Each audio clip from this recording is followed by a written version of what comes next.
شهر رمضان الذي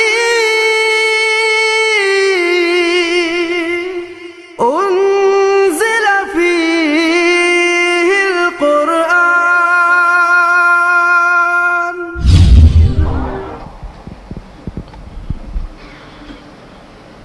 Assalamualaikum warahmatullahi wabarakatuh. Alhamdulillah nahmaduhu wa nasta'inuhu wa nastaghfiruh wa na'udzu billahi min syururi anfusina wa min sayyiati a'malina may yahdihillahu fala mudilla lah wa may yudlil fala hadiya lah. Ashhadu an la ilaha illallah wahdahu la syarika lah wa ashhadu anna Muhammadan abduhu wa rasuluhu la nabiyya ba'dah. Allahumma salli wa sallim wa barik ala sayyidina Muhammad wa ala alihi wa sahbihi wa man tabi'ahum bi ihsanin ila yaumiddin. Qala Allah ta'ala fil Qur'anil azim, a'udzu billahi minasy syaithanir rajim. Ya ayyuhalladzina amanu taqullaha haqqa tuqatih wa la tamutunna illa wa antum muslimun. Wa qala sallallahu alaihi wasallam, man yuridillahu bihi khairan yufaqihu fid din. Jamaah salat subuh yang dimuliakan Allah, pada kesempatan yang berbahagia ini saya ingin sedikit menjelaskan sebuah hadis dari Rasulullah sallallahu alaihi wasallam. Hadis ini adalah hadis qudsi yang pendek, yaitu anfiq ya ibna adam unfiq alaik. Bersedekahlah wahai anak Adam, maka aku akan mencukupi kamu. Gunakanlah hartamu wahai anak Adam dalam kebaikan, pasti aku akan mencukupi kamu. Jamaah sekalian rahimakumullah, ini jaminan dari Allah Subhanahu wa taala. Kita belajar dari Rasulullah. Rasulullah itu kalau bersedekah, kedermawannya itu melebihi kecepatan angin yang bertiup. Wa kana ajwadan nas, Rasulullah itu orang paling dermawan. Wa kana ajwadu ma yakunu fi Ramadan, puncak-puncaknya kedermawanan Rasulullah itu di bulan Ramadan. Ajwadu bil khairi minar rihil mursalah,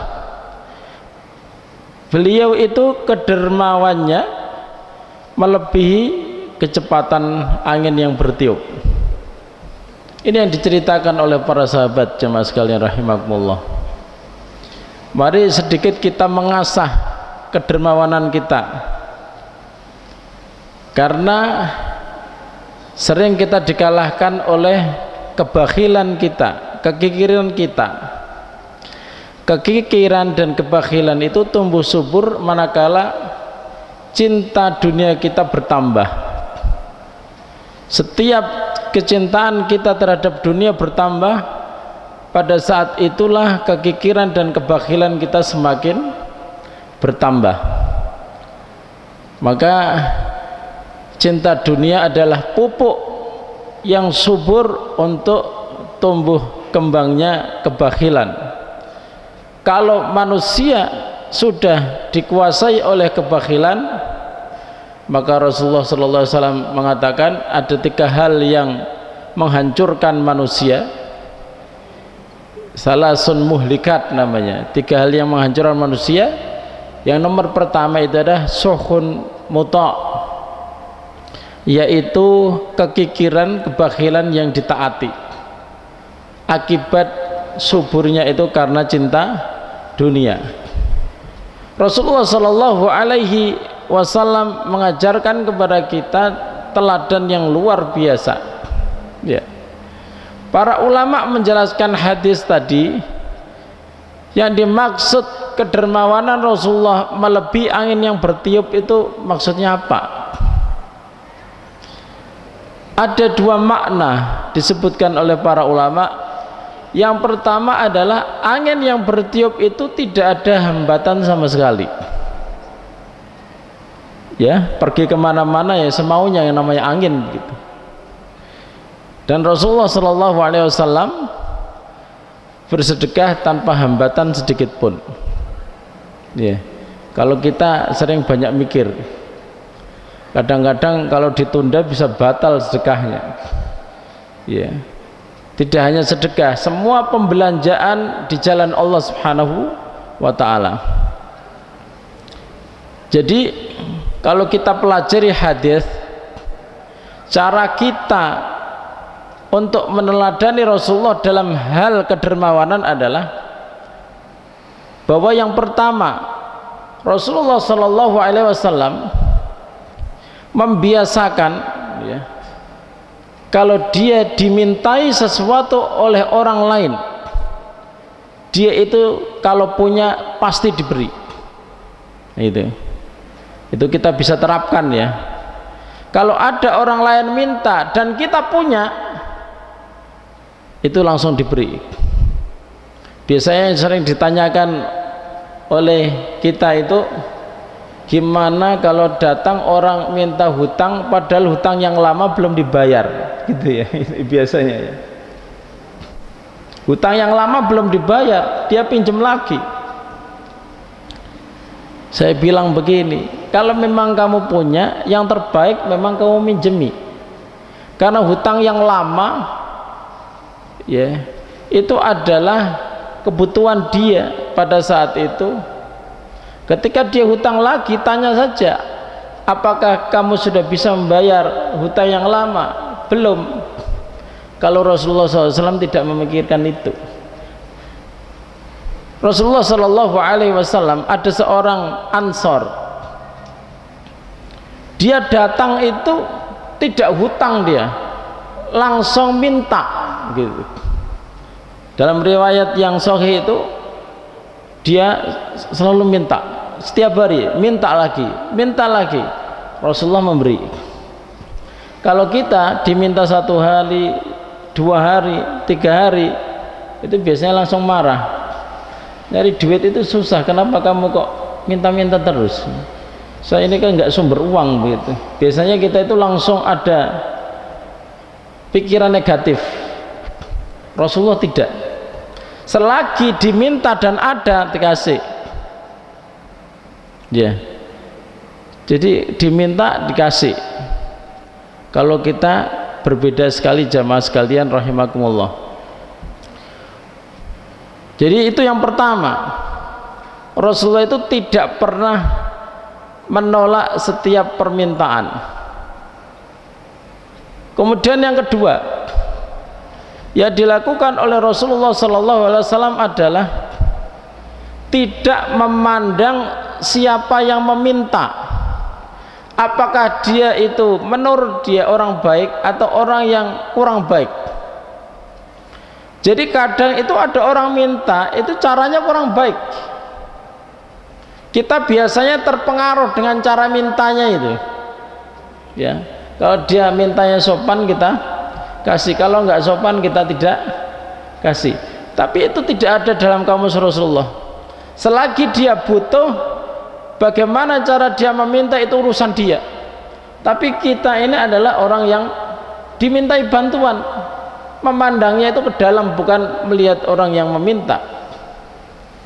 Itu pernah terjadi pada zaman Rasulullah SAW.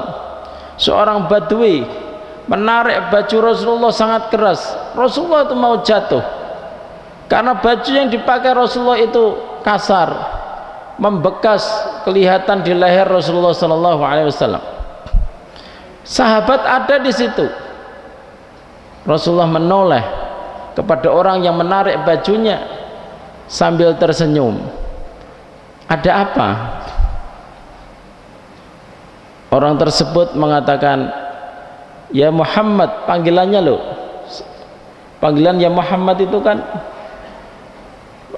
tidak sopan, harusnya wahai Nabi, ya, wahai Rasul. Biasanya para sahabat ya Rasulullah gitu. Kalau Allah dalam Al-Quran ya ayuhan Nabi gitu.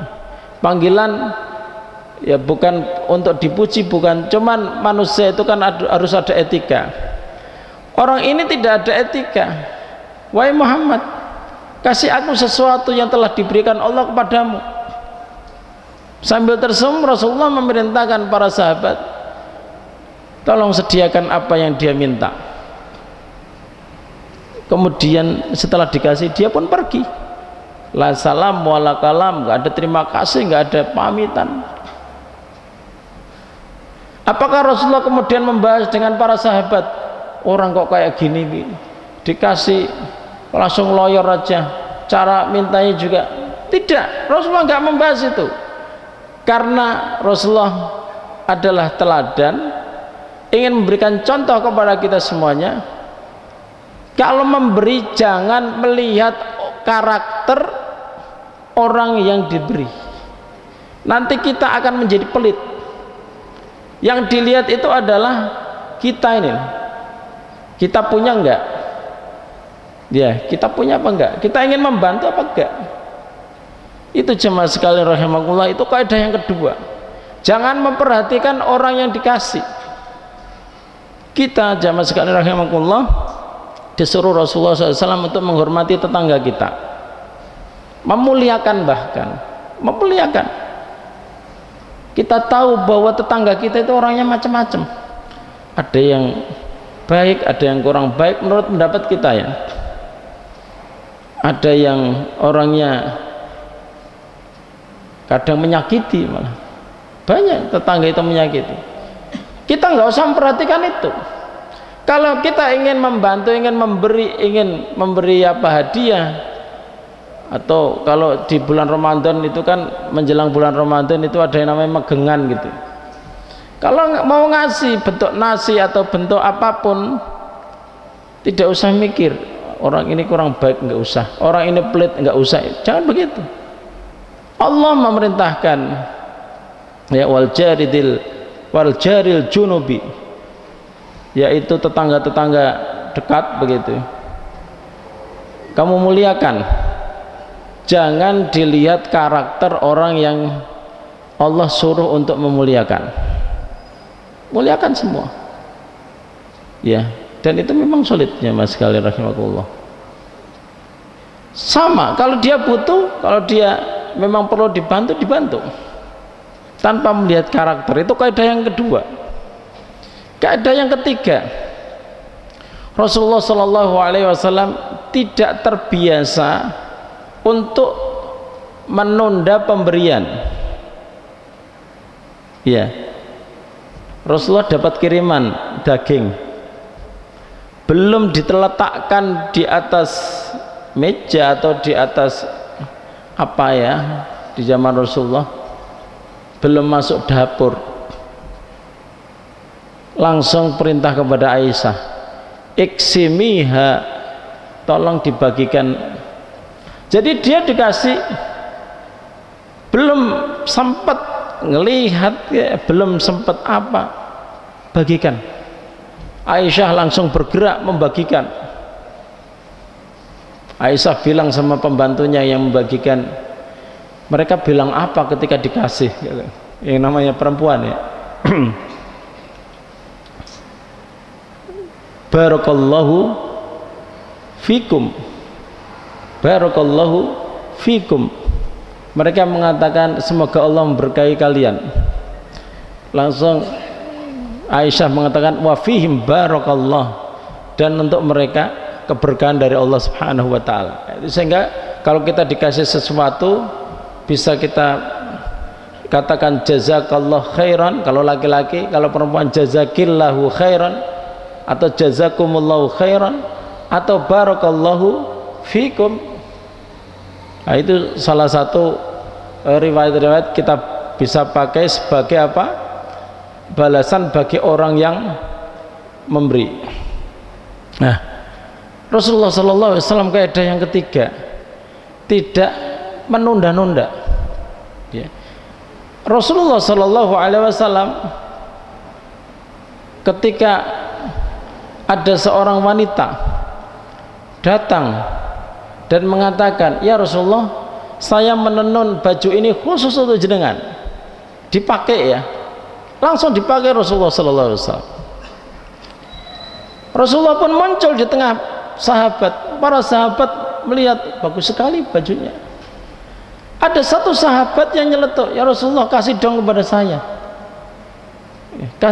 Kasih dong. Ini hadisnya sahih. Kasih saya baju itu."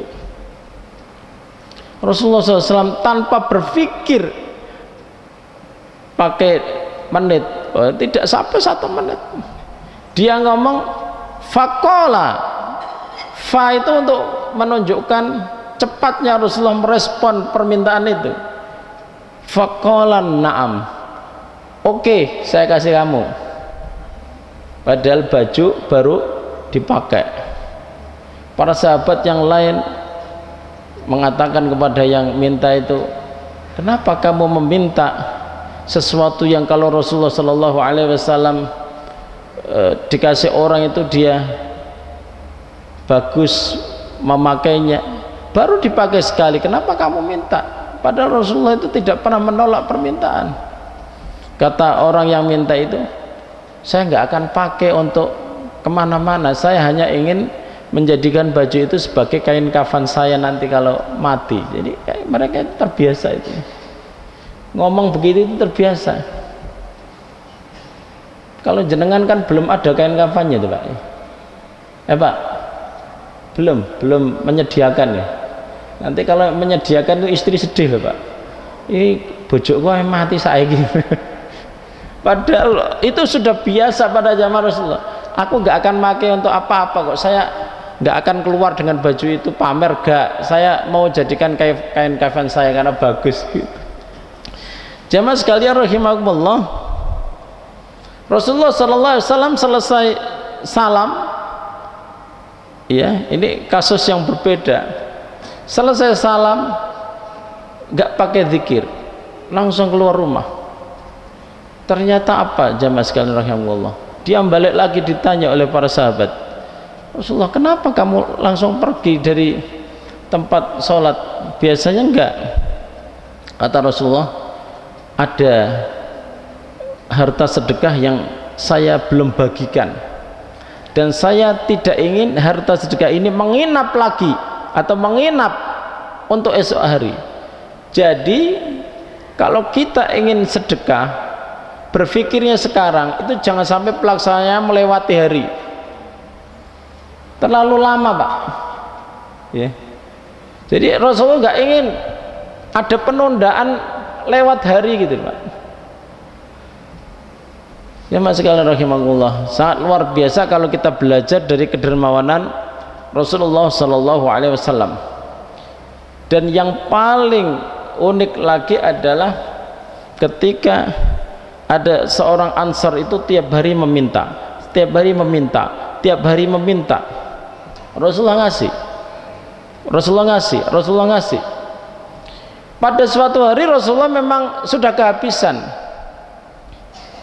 Kemudian Rasulullah SAW mengajarkan sebuah doa ya, dan dinasihati, "Wa may yasta'fif yu'iffahullah." Barang siapa menjaga kehormatan, maka Allah akan muliakan dia dengan kehormatan. Maksudnya apa? Orang meminta tangan di bawah itu tidak menjaga kehormatannya. Orang miskin itu jenisnya ada 2. Yang pertama adalah sa'il, orang yang kalau butuh dia meminta, baik dengan tangan seperti ini, atau dengan ucapan, atau dengan mimik wajah yang membutuhkan.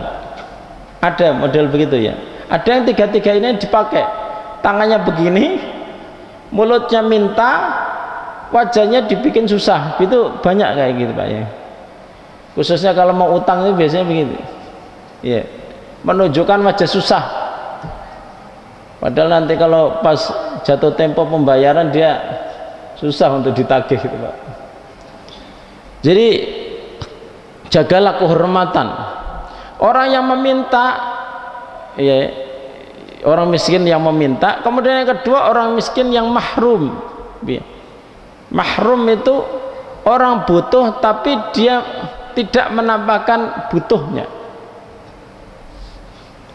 Rasulullah Shallallahu Alaihi Wasallam dalam sebuah momen kehidupannya itu pernah bareng laparnya dengan Abu Bakar dan Umar. Dengan nanti cari ya hadisnya, itu hadis yang panjang ceritanya. Rasulullah SAW keluar rumah karena lapar.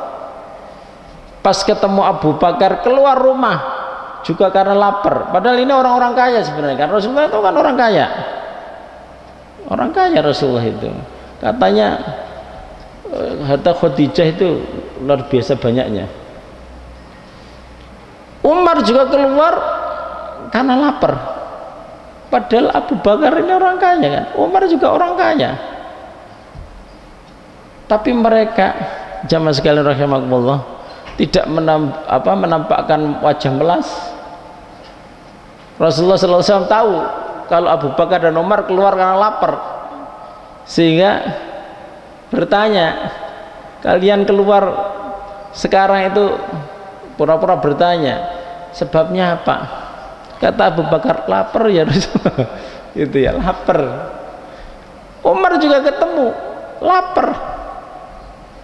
Jadi lapar bagi orang kaya pada zaman dulu, pada zaman generasi terbaik, itu biasa aja. Lapar bukan puasa loh ya. Kalau puasa kan mesti lapar. Kalau ada orang yang bilang puasa nggak lapar tuh bohong, Pak, emang ngerobot.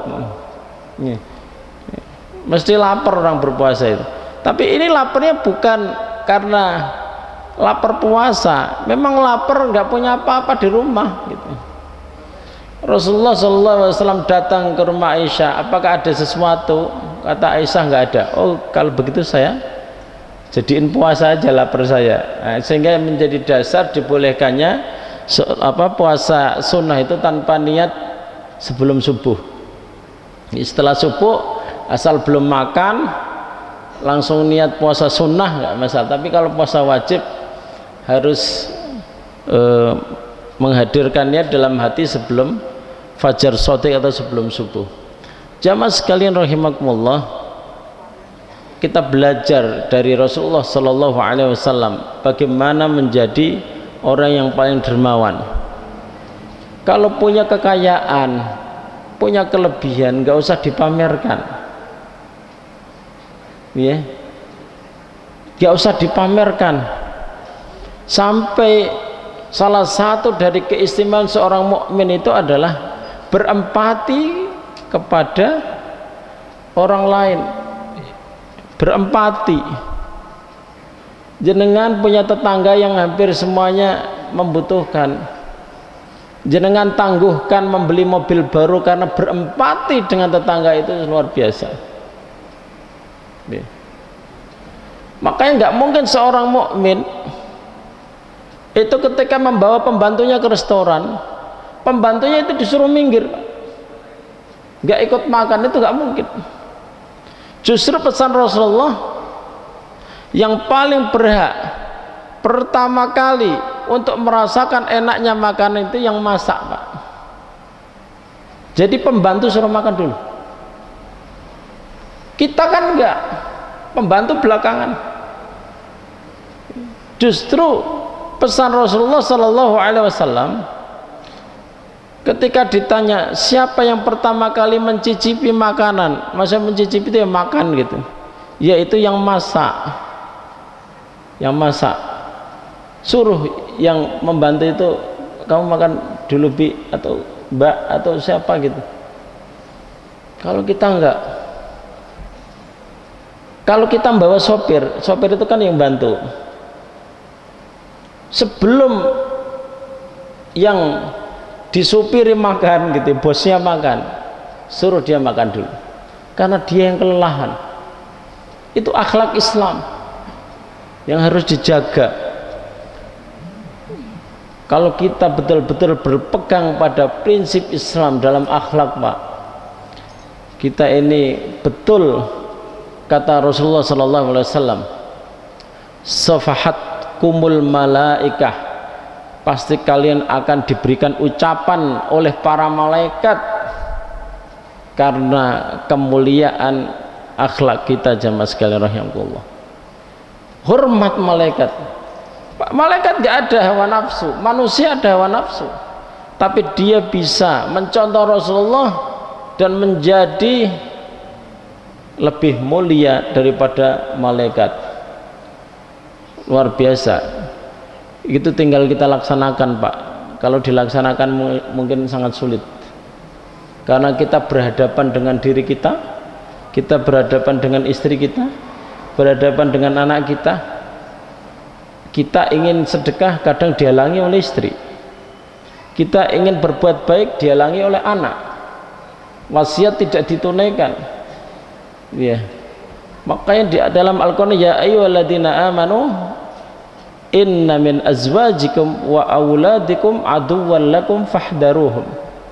Di antara musuh kita, maksudnya musuh bukan apa-apain, bukan, di antara yang sering membuat kita itu batal beramal soleh gitu loh, itu adalah istri dan anak.